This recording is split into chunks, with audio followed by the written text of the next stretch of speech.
Le livre de l'Ecclésiaste, chapitre 1er. Les paroles du prédicateur, fils de David, roi à Jérusalem. Vanité des vanités, dit le prédicateur.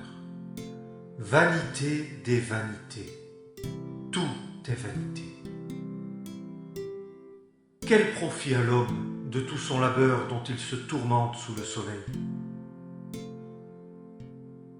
Une génération s'en va et une génération vient, et la terre subsiste toujours.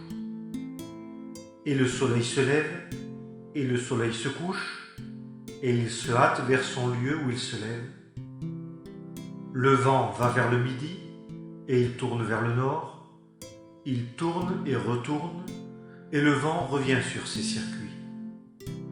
Toutes les rivières vont vers la mer, et la mer n'est pas remplie. Au lieu où les rivières allaient, là elles vont de nouveau. Toute chose travaille, l'homme ne peut le dire. L'œil ne se rassasie pas de voir, et l'oreille ne se satisfait pas d'entendre.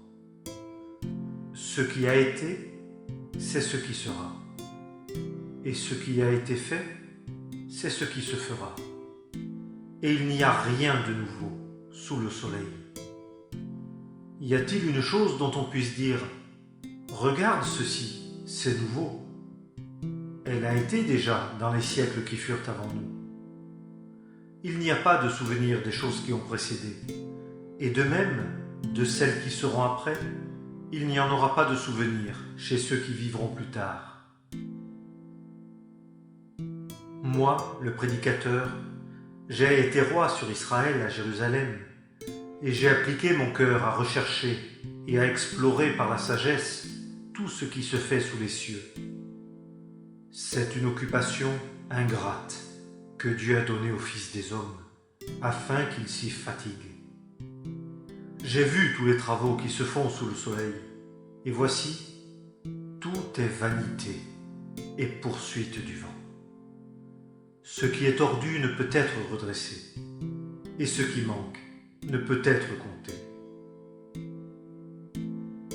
J'ai parlé en mon cœur disant « Voici, je suis devenu grand, et j'ai acquis de la sagesse plus que tous ceux qui ont été avant moi sur Jérusalem, et mon cœur a vu beaucoup de sagesse et de connaissance, et j'ai appliqué mon cœur à la connaissance de la sagesse et à la connaissance des choses déraisonnables et de la folie.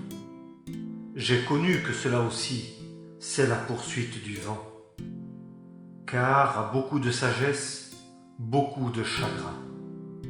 Et qui augmente la connaissance, augmente la douleur.